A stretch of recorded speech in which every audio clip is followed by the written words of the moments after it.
Perkenalkan, nama aku Yolanda Agustin.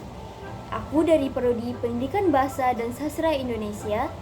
Di sini aku pengen ngebahas apa aja sih unsur intrinsik pada prosa fiksi.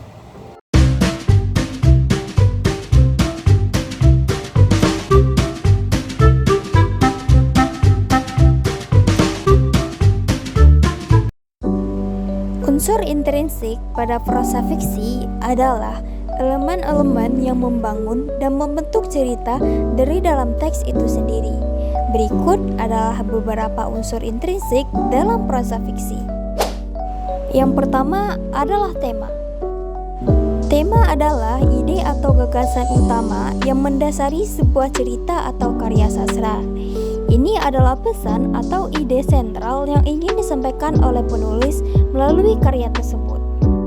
Tema seringkali mencerminkan pandangan penulis terhadap kehidupan, sifat manusia, atau isu-isu tertentu yang dianggap penting.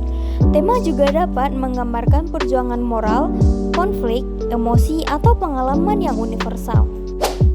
Yang kedua ada tokoh dan penokohan. Tokoh adalah karakter atau individu yang muncul dalam cerita. Mereka bisa berupa manusia, hewan, makhluk imajinatif, atau benda yang dihidupkan. Tokoh dalam cerita bisa dibedakan menjadi beberapa jenis.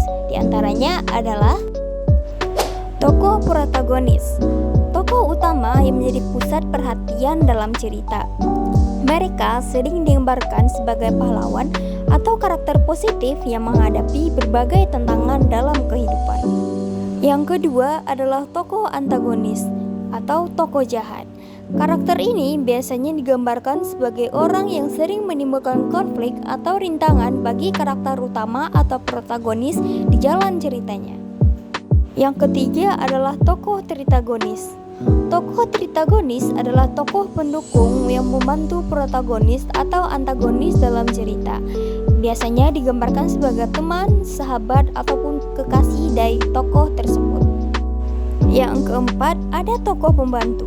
Karakter tambahan yang berperan mendukung atau memperkaya cerita namun tidak memiliki peran utama. Yang terakhir ada tokoh figuran. Karakter yang hanya muncul sesekali dan tidak memiliki peran penting dalam perkembangan alur cerita. Sebenarnya, tokoh pembantu dan figuran memiliki peran yang sama. Namun, biasanya tokoh pembantu lebih banyak terlibat dalam cerita daripada tokoh figuran itu sendiri. Penokohan. Penokohan adalah cara penulis menggambarkan dan mengembangkan karakter-karakter dalam cerita.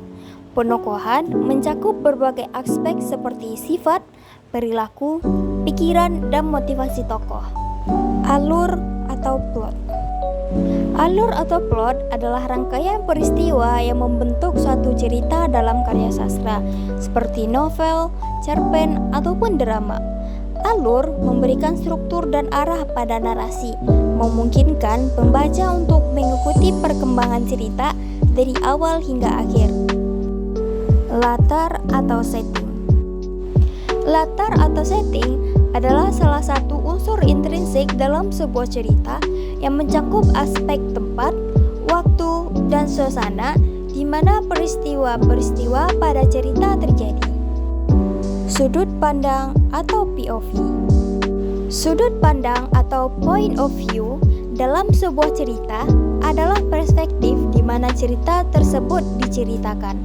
Sudut pandang menentukan bagaimana pembaca mengalami peristiwa dalam cerita dan bagaimana informasi disampaikan. Ada beberapa jenis sudut pandang yang umum digunakan dalam karya sastra. Yang pertama, sudut pandang orang pertama. Yang kedua, sudut pandang orang ketiga terbatas. Yang ketiga, sudut pandang orang ketiga serba tahu. Yang keempat, sudut pandang orang kedua. Yang kelima, sudut pandang campuran. Amanat. Amanat adalah pesan atau pelajaran yang ingin disampaikan penulis kepada pembaca. Amanat biasanya terletak pada bagian paling akhir pada sebuah karya fiksi atau karya sastra.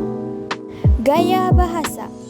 Gaya bahasa adalah cara penulis menggunakan bahasa, termasuk pilihan kata, kalimat, dan dialog untuk menyampaikan cerita dan membentuk suasana pada karya sastra.